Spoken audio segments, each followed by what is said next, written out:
देखिए दोस्तों, ये क्वेश्चन है जो वी बोर्ड मास का नियम पर आधारित है। वी बोर्ड मास का नियम क्या होता है थोड़ा सा मैं बता देता हूँ। देखिए यहाँ पे वी बोर्ड मास का नियम सबसे पहले क्या होता है वो समझ लीजिए। वी बोर्ड मास का नियम, तो वी का मतलब होता है वेनिकुलम यानी रेखा बंधनी। जैसे 2 गुणा में 3 है, इसके ऊपर ये जो डंडा लग रहा है ना, ये चिन्ह इसको बोलते हैं रेखा बंधनी का।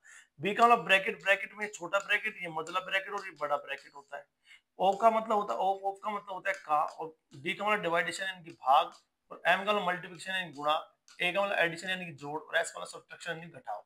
अगर आपको कोई समीकरण आपको दे दिया जाए और उसमें सारे चिन्ह दे दिए जाए तो सबसे पहले कौन सा चिन्ह सोल्व होगा? रेखा बंधनी का। फिर छोटा ब्रैकेट, फिर मझला ब्रैकेट, फिर बड़ा ब्रैकेट, फिर का, फिर भाग, फिर गुणा, फिर प्लस माइनस।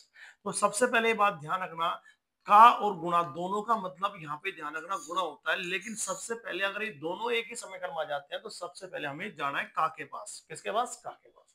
तो देखिए दोस्तों, ये सवाल अगर ये नियम आपको पता था, ये क्वेश्चन सेकंडों का है, तो मुझे बताया प्लस है, गुणा है, भाग है, तो सबसे पहले कौन सा चिन्ह आता है? आपसे भाग आता है, तो भाग इन दोनों के बीच में। हाँ सर बिल्कुल इनके बीच में है।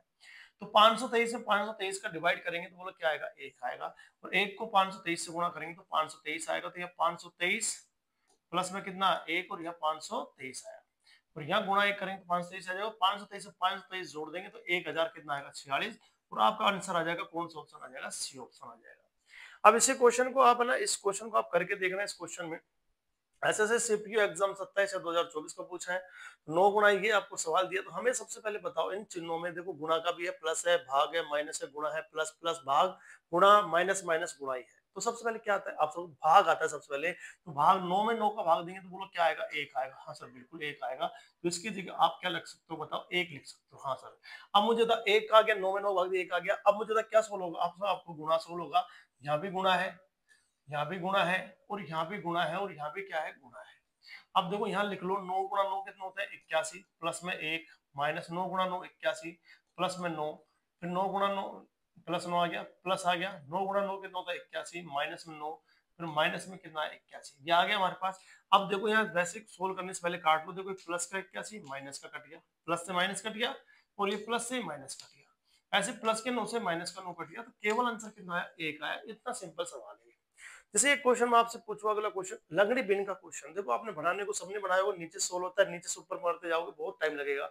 एक मेथड बताता हूँ बहुत शानदार आपको। देखो इस मेथड का, जब भी आपके पास लंगड़ी बिन का क्वेश्चन कभी भी आए तो उसको 1/4 है यहाँ पे, तो इसको लिख सकते हैं 1, और क्या लिख सकते हैं? 4। ठीक है सर।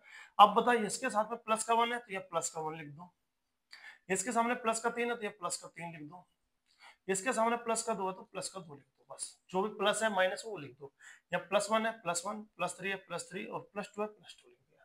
अब एक ही सिस्टम ध्यान रखना, बस ये संख्या गुणा होती है और ये हमेशा इसमें जुड़ती चलती है। बोलो 1 गुणा 4 4, 4 रे कितने होते हैं? 5। ये गुणा होती है। बोलो 3 पंजे 15, 15 में 4 जोड़ेंगे तो 19। ये क्या होती है? गुणा होती है। 2 गुणा 9 करेंगे तो 19 करेंगे, 38, 38 और 5 कितने होते हैं? 43। तो 43 आया। अब ध्यान रखना ये दो सवाल है, इसमें इसका भाग भी लगता है और इसमें इसका भाग भी लगता है। जब ये सवाल 1 के बटा में है तो लास्ट वाली संख्या का सेकंड लास्ट में भाग लगेगा, तो इसका आंसर आएगा 19/43। तो इसका राइट आंसर बोलो क्या आएगा? 19/43 आएगा। जैसे एक और क्वेश्चन मैं आपसे लंगड़ी बन का आपसे पूछूं, ये वाला। अब आप कई स्टूडेंट्स होते हैं प्लस 1 प्लस 1 आ जाए, प्लस 2 आ जाए, माइनस भी आ जाए, तो क्या करें? हाँ तो वो भी वही तरीका है, कोई बदलने की जरूरत नहीं है। बोलो 1/3 है तो 1 और क्या लिखेंगे? 3 लिखेंगे। या प्लस का 2 है तो प्लस 2 लिखा, या माइनस का 2 है तो माइनस का 2 लिखा, या प्लस 1 है तो या प्लस 1 लिखा, और या माइनस 1 है तो या माइनस 1 लिखा। ठीक है भाई। अब इसको सोल्व करना है तो यहाँ सोल्व करेंगे। 2 3 6, 6 में एक जोड़ेंगे क्या आएगा? 7, 7 दूनी 14। अब 14 में ये जोड़ेंगे नहीं क्योंकि ये माइनस का है, तो घटेगा अब की बार। देखो 3 दूनी 6, ये प्लस का है तो इसलिए जोड़ा है, और माइनस का तो घटेगा। 3 दूनी 6, 6 रे कितना? 7, 7 दूनी 14, 14 में से 3 घटाएंगे तो कितना आएगा? 11। आपसे घटाए क्योंकि चिन्ह किसका है? माइनस का है। अब देखो 11 एकम 11, 11 में 7 जोड़ेंगे क्योंकि प्लस का चिन्ह है, तो कितना आएगा? 18। अब यहाँ जोड़ेंगे घटे, देखो 18 एकम कितना होते हैं? 18, 18 से घटेगा, जुड़ेगा, घटेगा, माइनस का है। 18 से 11 घटाएंगे तो बोलो क्या आएगा? 7 आएगा। अब ध्यान रखना, अब इसमें इसका भाग नहीं देंगे, अब इसमें इसका भाग देंगे, तो यहाँ आंसर आएगा 7/18। तो कौन सा ऑप्शन आएगा? सी। अब आप सोच रहे होंगे पिछले वाले सवाल में तो इसमें इसका भाग दिया और इस वाले सवाल में इसका भाग दिया, तो ध्यान रखना इसमें इसका भाग अंतिम संख्या में, सेकंड लास्ट संख्या भाग कब देंगे? जब ये पूरा सवाल जो होगा या अगर 1 के माइनस में होगा या 2 के माइनस में होगा, 3 के माइनस में या प्लस में होगा, यानी पूरा सवाल 1 के, 2 के, किसी भी संख्या के माइनस में होता है, तो हमेशा अंतिम संख्या में सेकंड लास्ट संख्या का क्या देते हैं, भाग। और जबकि पिछले वाले सवाल में देखो, ये सवाल जो 1 के पूरे बटा में है, माइनस प्लस में नहीं, पूरा 1 के बटा में है, तो इस तरह से करना है। तो दोनों क्वेश्चनों में अंतर आपको समझ आ गया होगा। अगर इस तरह की पूरी वीडियो आपको देखने लग रही है तो कमेंट्स करके जरूर बताइए। ठीक है दोस्तों, धन्यवाद। जय हिंद, जय भारत।